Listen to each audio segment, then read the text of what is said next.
Profit Stack Marketing.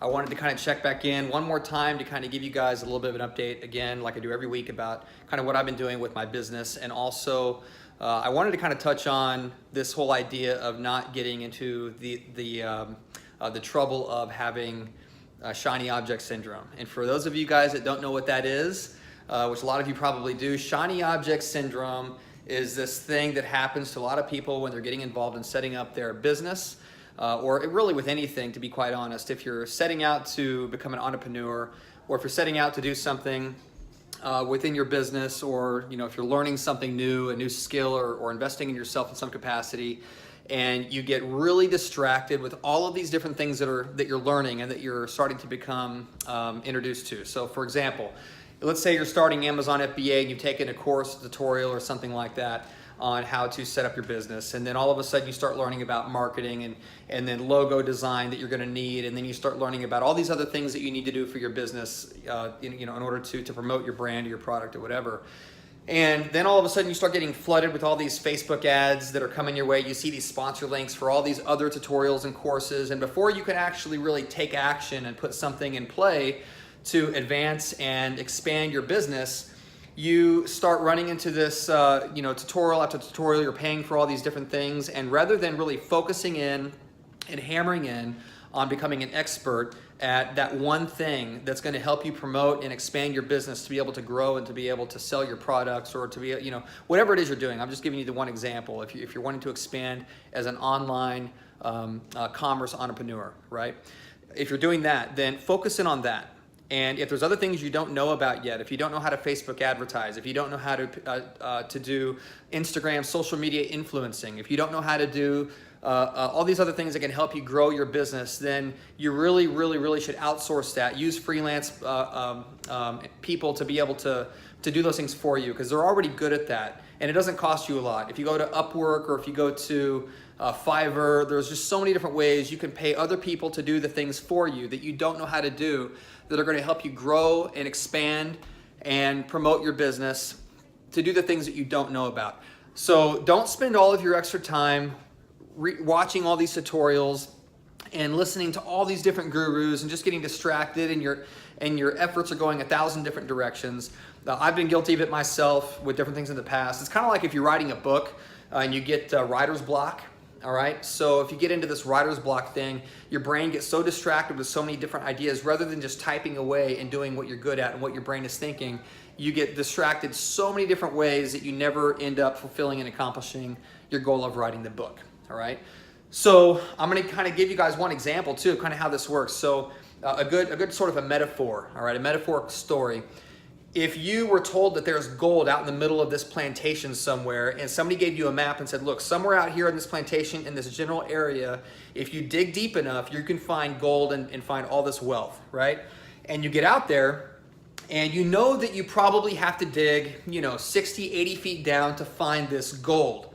But you start digging and you realize there's some bedrock, maybe a few things to get around, some obstacles that are in your way. And you get 30, 40 feet down, and you realize how hard it is, and you think, man, maybe I'm in the wrong spot. Maybe I need to go over here to find that gold. And then you go to this other spot, you do it again, you dig 30, 40 feet down, you're not finding it yet. You're like, man, this is really hard. Once again, maybe I need to find a new area so I can find that gold. And you keep repeating that same process, getting distracted with all of these different areas, trying to find out how to find your wealth.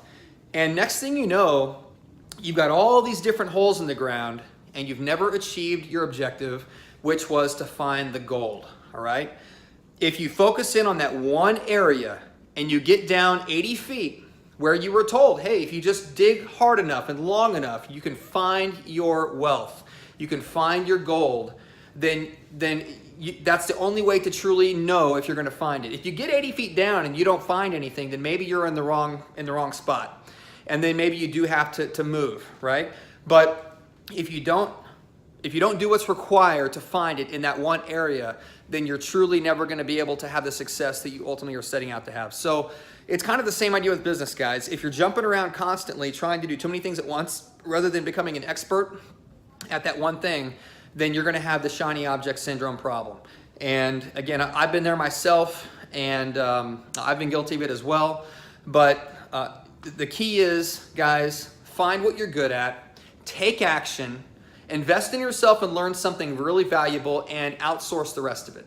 Find people that can do the other things, and that'll also help you scale your business, to compound the things that you're not good at, to help them help you grow your business. And eventually down the road, you're gonna free up enough time for yourself by literally buying your time, by having enough passive income to scale that 7-figure income that you want, to be able to invest into those other things to then help you grow and even become a better entrepreneur, all right? So, but again, one thing at a time, guys, focusing on that one thing that you can do well, and keep going at that, and then research those other things later.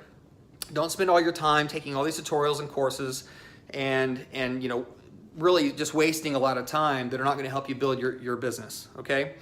So, by the way, this is my house. I've been kind of going back and forth just to show you guys mi casa. And yes, it's a beautiful house.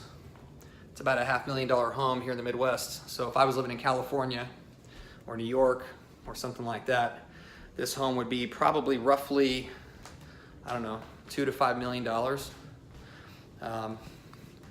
I'm from the Midwest, so this is my home. I'm gonna take you guys out on the patio. This is my yard. Look at this beautiful property. So guys, if you want the kind of passive income that could provide for you a sustainable life, to be able to grow your business and your brand, then you need to focus on one thing at a time. Focus on that one thing that's going to help you guys grow your business, achieve your objectives, and build yourself the kind of passive wealth that you need to succeed. I'm going to go ahead and check out for right now, guys. Again, this is Joe, Profit Stack Marketing right here. See that? Profit Stack Marketing. And I'll see you guys later. Just wanted to give you a quick update, a little advice from me on growing your brand, growing your business, focusing on that one thing at a time, guys, that's going to help you grow your business. Don't suffer from the shiny object syndrome. One thing at a time. Subscribe if you guys have a chance. Right down there. Should be a little thing right down there to subscribe. Subscribe, follow me, keep following along. I'm going to show you guys how you can scale your business to 7 figures the same way that I'm doing that right now. Bye-bye, guys. Peace out.